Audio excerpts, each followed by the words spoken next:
लालबागच्या राजाच्या राजेशाही विसर्जन मिरवणुकीची जोरदार तयारी सुरू। पूर्वतयारीच्या पार्श्वभूमीवर लालबागच्या राजाची चरणस्पर्श रांग उद्यापासून बंद, तर मुखदर्शनाची रांगही रात्री 12 पासून बंद।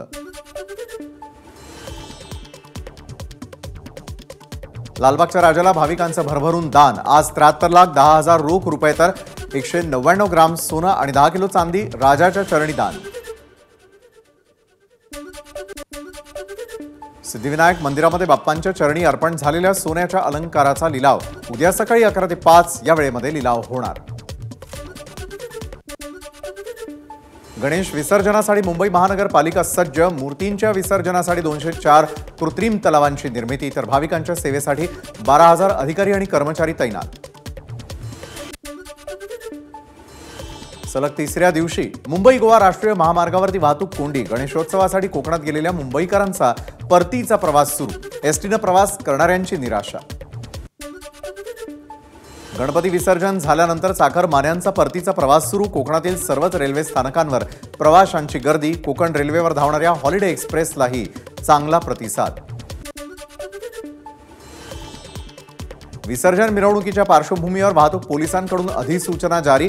जुन्या पुलांवरती एकावेळी 100 नागरिकांना आणि मिरवणूक थांबवण्याला बंदी, तसंच ध्वनिक्षेपकाचा वापर करू नये, पोलिसांच्या सूचना। गणेश विसर्जन मिरवणुकीनिमित्तानं पुणे शहरातील 17 रस्ते वाहतुकीसाठी बंद, तर विसर्जन मार्गावरती वाहनं लावण्यासही मनाई असणार। पुण्यामध्ये विसर्जन मिरवणुकीमध्ये उच्च क्षमतेचे ध्वनिवर्धक वापरल्यास यंत्रणा जप्त होणार। डीजे विरुद्ध पोलीस आयुक्त अमितेश कुमार यांचा कारवाईचा इशारा।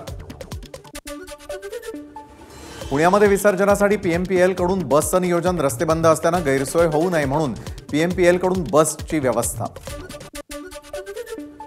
नागपूरमध्ये सर्वच नैसर्गिक तलावांमध्ये गणेश मूर्तींच्या विसर्जनाला नागपूर महानगरपालिकेकडून बंदी। फक्त कृत्रिम तलावांमध्ये करता येणार विसर्जन। पुण्यामधील श्रीमंत दगडूशेठ हलवाई गणपतीच्या दर्शनासाठी भाविकांची गर्दी। लक्ष्मी रोड, बाजीराव रोड भाविकांनी गजबजला। केंद्रीय मंत्री नितीन गडकरी पुण्यामधील श्रीमंत दगडूशेठ हलवाई गणपतीच्या चरणी गडकरींच्या कुटुंबियांनी देखील घेतलं दगडूशेठचं दर्शन। सलग 9व्या दिवशी लालबागच्या दर्शनासाठी भाविकांची गर्दी। आज रविवार असल्यामुळे मोठ्या संख्येनं भाविक बाप्पांच्या चरणी। केंद्रीय मंत्री पियुष गोयल लालबाग राजाच्या चरणी। यावेळी गोयल यांच्या कुटुंबियांचीही उपस्थिती। हास्य जत्रा फेम अभिनेता गौरव मोरे आणि ज्येष्ठ अभिनेते जयंत वाडकर यांनी घेतलं लालबागच्या राजाचं दर्शन।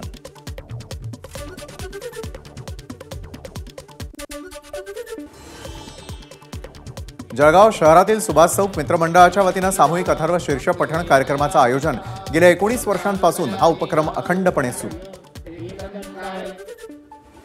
अहमदनगरचे ग्रामदैवत असलेल्या विशाल गणेश मंदिरामध्ये महिलांकडून सामूहिक अथर्व शीर्ष पठण आणि महाआरती। 1111 महिला या सोहळ्यात सहभागी।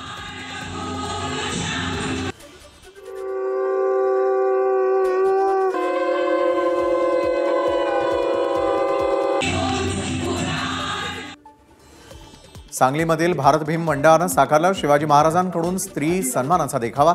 देखाव्यातून परस्त्री माते समान हा शिवाजी महाराजांचा सामाजिक संदेश देण्याचा प्रयत्न। ठाण्यामधील श्रीरंग सोसायटीमध्ये साकारला मुंबई लोकलवर आधारित देखावा। जबाबदार प्रवासी म्हणून कसा प्रवास करावा, देखाव्यातून दिला सामाजिक संदेश।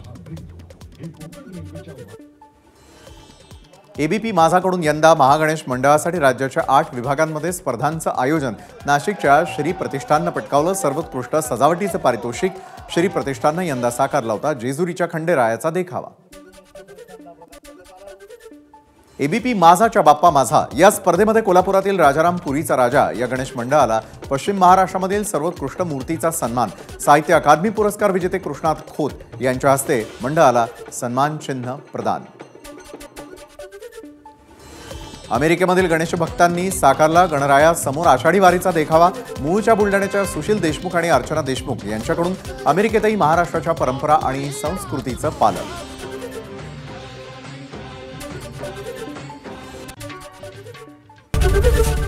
एबीपी माझा, उघडा डोळे बघा नीट।